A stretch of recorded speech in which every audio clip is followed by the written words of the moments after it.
Good evening. It's Maundy Thursday. That's not a term I heard a lot growing up in the Baptist church. We've not traditionally given a lot of emphasis to this day in the Holy Week. Maundy is a word that comes from the Latin, just reminding us of the mandate of Jesus.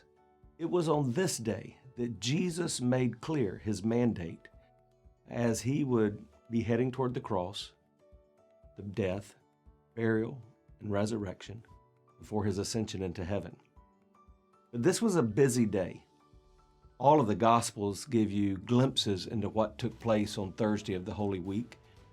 But let me just remind you from John's Gospel, in John 13, some of what occurred. It was on this day that Jesus met with his disciples and he instituted the Lord's Supper. It was on this day that Jesus would wash his disciples' feet. It was on this day that Jesus would predict Peter's denial along with the betrayal of Judas. You might remember that it was on this day that Jesus would go to the garden and pray. I think about the busyness of Thursday, all that was taking place, and I think about what must have been going on in the mind of Christ. And that just draws me to the mind of God today, our sovereign God who is all, knows all, and is able to do all. All around the world, Christ's followers are gathering on this day to think about what happened that day. And our God is aware of every one of us. You know what that means? That means as you go through life's journey and you face all kinds of things that seem out of your control, just remember, they're under his hand. He sees what's taking place. He's not caught off guard. He knows what's coming, and he's prepared to walk with you through the events of this day and every day. But you might remember, I told you that the word Maundy comes from the word mandate. What was the mandate of Jesus on this day? He made sure the disciples understood in the midst of all this busyness what was very important. Listen to it. It's in John 13, down in verse 34. He says, I'm giving you a new commandment. Love each other, just as I have loved you.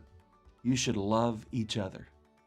On this day, as we think about the love of God as expressed by Jesus through his death on the cross, as we think about what the rest of this week means, I want you to think about that command or that mandate of Jesus to us today.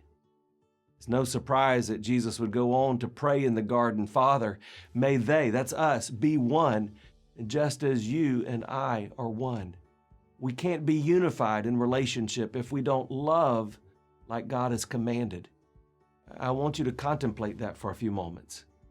Who in your little corner of the world is God calling you to love? Maybe it's someone that's acted in an unloving way. Maybe it's someone that will require your forgiveness in order for you to love. But that's not hard, because the same Jesus told us that if we want to experience his forgiveness, we must be forgiving people. Who does God want you to love? How can you express that love today so that you love well? Do you need to message someone, to text someone, to call someone, to visit someone, to let them know that the love of God compels you to love as he is loved? It's been said that it's love that makes the world go round, and in a sense that's true, because it's God that makes the world go round, and God is love, and he has commanded us as his image bearers to be loving. I pray that you would make an intentional effort to be loving to someone even today. I also pray that you would take time today, this evening, to do what Jesus did. Spend time going to the Father in prayer. Maybe make it more intentional this evening, and get on your knees and spend more time.